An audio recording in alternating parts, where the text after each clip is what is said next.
पवित्रा को यहाँ हॉस्पिटल में होश आने पर सबने जाना कि पवित्रा को अपने किए पर जरा भी अफसोस न था कि उसने किसी की हत्या करने की कोशिश की है। पर जब पवित्रा ने जाना कि ठाकुर बच चुका है तब पवित्रा के दिल में धस्सा हुआ, यह सोचकर कि पवित्रा के परिवार को हानि पहुंचाएगा ठाकुर शायद पवित्रा से बदला लेने के लिए शांति और पूजा को ठाकुर मार दे और पवित्रा हमेशा हमेशा के लिए अपने परिवार को खो देगी। इस डर से भरी सोच से पवित्रा रोने लगी और दोबारा उसकी तबीयत खराब हो गई, जिसके कारण वह दोबारा बेहोश हो गई। प्रेम ठाकुर को देखने गया ताकि जान सके कि ठाकुर की तबीयत कैसी है। डॉक्टर ने बताया कि ठाकुर की हालत बेहद नाजुक है और शायद दिमाग से जुड़ने वाली नस पर गोली लगने के कारण ठाकुर कोमा में जाए या फिर जान से जाए। बस ठाकुर को जल्द से जल्द होश आ जाए, यही दुआ की जा सकती थी और अब सब यही कर रहे थे।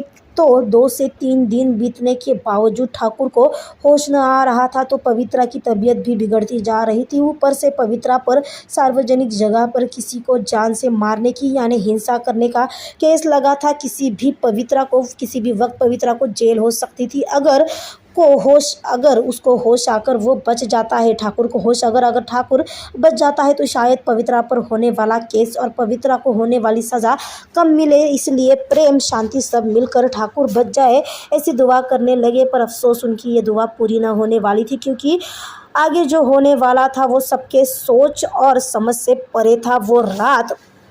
वो रात में अलग थी, सच में अलग थी। और अजीब बात यह थी कि वो रात पूनम की ही रात थी, जिस रात में पवित्रा ने अपना मान सम्मान अभिमान खोया था। और आज वही रात दोबारा दस्तक दे रही थी। सारा माहौल शांति से भरा था। प्रेम पवित्रा के कमरे के बाहर चिंता में बैठा था, तो पवित्रा की माँ शांति पवित्रा के पास बैठी थी, काफ़ी शीतलता से अपनी बेटी को निहार रही थी कि तभी अचानक कुछ गिरने की या कुछ थोड़ी अजीब आवाज़ आने के कारण वह कमरे से बाहर जाती है, जहाँ प्रेम को बताती है कि कुछ आवाज़ आने के कारण वह बाहर आई है। प्रेम जवाब देने ही वाला होता है कि पवित्रा के कमरे से पवित्रा के चीखने की आवाज़ आने के कारण दोनों यानी पवित्रा और शांति कमरे में दौड़ते हैं। पवित्रा घबराहट से थरथरा रही थी, पसीना पसीना हो चुकी थी। शांति तुरंत पवित्रा को सीने से लगाकर पूछती है। तब पवित्रा बताती है कि उसने वहाँ ठाकुर को देखा। ठाकुर का नाम सुनते ही प्रेम को शक हुआ कि कहीं ठाकुर होश में तो नहीं आ गया। वह तुरंत खिड़की से बाहर देखता है, पर वहाँ कोई नहीं था। शायद पवित्रा का वहम हो गया, ऐसा कहकर वह तुरंत ठाकुर के कमरे में जाता है। पर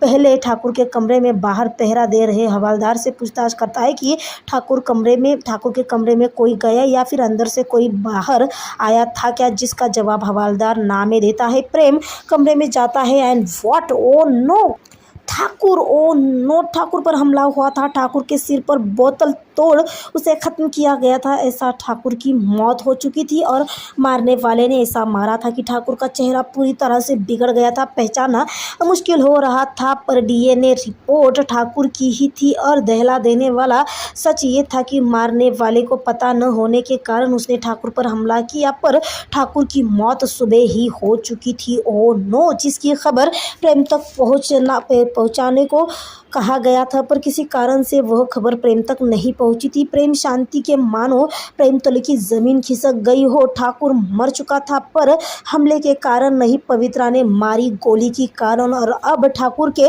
मौत का पूरा गुनाह, पूरा इल्ज़ाम पवित्रा पर था। पर पवित्रा ऐसे बैठी थी मानो उसे फर्क नहीं पड़ता कि क्या होने वाला है। शांति अपने बेटी को गले लग रोए जा रही थी, तो पुलिस अपना काम करते हुए पवित्रा को जेल ले गई। पवित्रा का केस शुरू हुआ। प्रेम पूरी कोशिश कर रहा था कि पवित्रा को सज़ा से छूट मिल सके। उसे जाने पहचाने नामी वकील को पवित्रा के लिए हायर किया, पर गुनाह तो गुनाह होता है।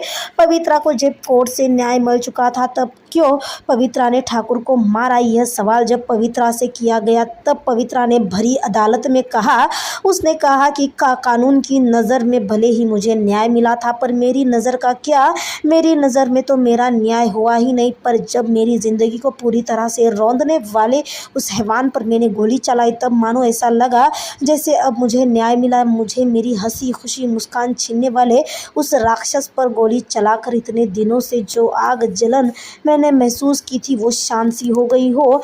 हत्या बहुत बड़ा गुनाह है, पर जिस देश में औरत को देवी बनाकर पूजा जाता है, उसी देश में घरों में चार दीवारियों के अंदर उसी औरत को पल पल तड़पाया जाता है। औरत केवल उपभोग की वस्तु मान चलाने वाले एक राक्षस को मारकर मुझे शांति मिली, सुकून मिला। अगर किसी बेगुनाह का खून मेरे हाथों से होता तो मैं उम्र भर अफसोस की आग में जलती रहती, पर ठाकुर जैसे जल्लाद को मारने का मुझे किसी तरह का कोई भी अफसोस नहीं है। ऐसा बयान पवित्रा ने भरी कोर्ट में दिया। जी हाँ, पवित्रा की बात पूरे कोर्ट में मौजूद हर इंसान ने, जज ने सुनी। पवित्रा के वकील ने पवित्रा को बचाने की पूरी कोशिश की, पर कानून सबके लिए समान होता है और इसीलिए पवित्रा पर ठाकुर के जरिए हुई जाति या ठाकुर का चरित्र और पवित्रा ने उठाया कदम, इन सारे बातों को ध्यान में रखते हुए कोर्ट ने पवित्रा को 7 साल कारावास की सज़ा सुनाई, जिसे पवित्रा के आदरपूर्वक स्वीकार किया। पवित्रा ने उसे आदरपूर्वक स्वीकार किया, पर शांति के आंसू, प्रेम का दर्द वो बरकरार रहने वाला था। ठाकुर के घर पर ठाकुर के मौत की खबर पहुंची। जी हाँ, ठाकुर के घर पर ठाकुर के मौत की खबर पहुंची, जिससे ठाकुर के भाभी दुख में अपना माथा पीटना शुरू किया। तो ठाकुर की मां अभी भी मौन ही थी। बेटे के मौत के खबर पर उसने एक आंसू नहीं बहाया। बस उस दिन उन्होंने खुद को कमरे में बंद कर खुद इस बात के लिए दोषी मानना शुरू किया कि अगर उन्होंने कोशिश की होती तो शायद ठाकुर बच गए होते। जी हाँ, ठाकुर की मां ने खुद को हमेशा के लिए एक कमरे में बंद कर लिया, यह सोचकर कि अगर अपने बेटे पर गुस्सा करने की बजाय उन्होंने थोड़ी सी समझदारी दिखाकर थोड़ी सी कोशिश की होती तो शायद ठाकुर आज जिंदा होता और उनके साथ होता। तो अब क्या होगा कहानी का असली मोड़? ठाकुर की मौत हो चुकी है, पवित्रा को जेल हो चुकी है, तो प्रेम यहाँ पर पवित्रा से